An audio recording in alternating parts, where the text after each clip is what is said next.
Welcome back to my lecture on probability and statistics, and in this section we're going to be starting with regression. So let's assume we have two variables, y and x. Now, y is completely random. We have no information about y, but we have information about x. X is a variable that we can measure. So wouldn't it be nice if it were the case that y were linearly proportional to x? So what does that mean? That means that there would exist some slope that if I multiply x by and add a y-intercept to, I would get y.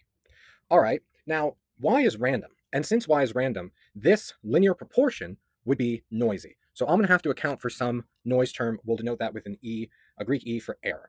Now, one of the things that's also to note is that since y is random, I'm going to have a bunch of y's and a bunch of x's. But I'm only going to have one slope and one intercept. Each y is going to have a different error term. So I'm going to have a different error term for each y. Now, I'm going to write this in a more compact notation. I'm going to write this with vectors and matrices. So I have a matrix of x values, a vector of parameters, and a vector of error. So what is my goal now? Well, my goal would be I have some two-dimensional plot, and on that plot for every x I have a corresponding y. So I have some data that looks like that. So what we're trying to do is we're trying to find a line such that the squared distance from every point to that line is minimized. We want to find the line where on average, again, on average, this squared distance between the line and every point is minimized. That's equivalent to saying, oops, let me get these axes. That's equivalent to saying that we want to minimize the sum of squared error. So I'm going to write down the sum of squared error. That's going to give me my first vector transpose times itself. And this is my squared error. What is my squared error equal to? Well, looking at my linear model here, that would be equal to y vector minus x beta, whole thing transpose, because it's transpose here, times itself. Okay, what does it mean to minimize something? Well, it means to solve for the first derivative and set equal to 0. So we're going to do that. We're going to say, what is this first derivative with respect to our parameters, because we want to know what we know what x is, we measure x. We know what y is, we got it randomly. We don't know what our parameters are. We want to find the best slope and the best intercept. It could be 0, the best slope and the best intercept to fit this line. So I'm going to do E transpose E differentiated with respect to my vector of parameters.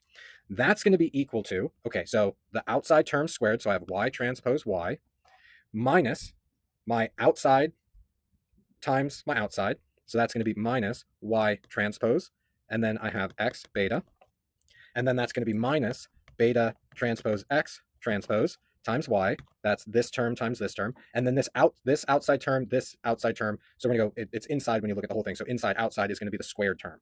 So that's going to be plus beta transpose x beta. So this is the same as any a plus b squared, except we're dealing with a squared plus 2ab plus b squared. That's analogous to this here. Okay, now we're going to take the derivative of each term with respect to our parameter like we did on the left-hand side. So you'll notice the first term has nothing with respect to the parameter. The second term has a beta. So since the dimensions match, since this is a column and this is a column, then this has to transpose. Okay, now we have exactly the opposite. Since this is the transpose of this will not be affected by the dimensional shift. So this will be x transpose y. And then we have a square term. And because this is a square term, I have to have two of these. So I'm going to have plus 2 x transpose x betas, because it's a square, right? The derivative of x squared dx is equal to 2x. That's what's happening here. X transpose x is a constant because we're taking the derivative with respect to beta. Okay, now what we're going to do is we're going to set the derivative of the sum of squared residuals. That's what this is, the sum of squared residuals with respect to the parameters equal to 0. That implies that 0 is equal to negative 2x transpose y plus 2x transpose x beta. Solving for beta now, that's going to give us x transpose y is equal to x transpose x beta. And then last, we're going to get beta is equal to x transpose x inverse x transpose y. Now, one thing you'll notice here is that this assumes that x transpose x exists. There are properties about your x values that you measure that must be true for any of this to work. Be very careful. A lot of research may make that mistake. So you want to be very careful when you're performing this kind of analysis that this matrix exists. Most software will tell you when this is violated.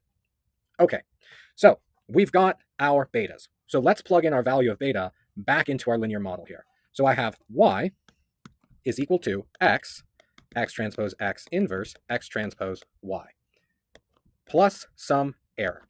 Now, this term right here is called the hat matrix H. This term has a lot of nice properties. So we could simplify this to y is equal to hy plus error. Hy is called our predicted value. So in regression, what we're trying to do is we're trying to find a linear combination of our x's and y's plus some error term to predict an unknown y. That's everything we're trying to do here. Now, the reason why this is risky is because a lot of this hinges on assumptions about the error. Okay, let's talk about assumptions about the error. Remember, this line is our best fit, but the data are not on the line.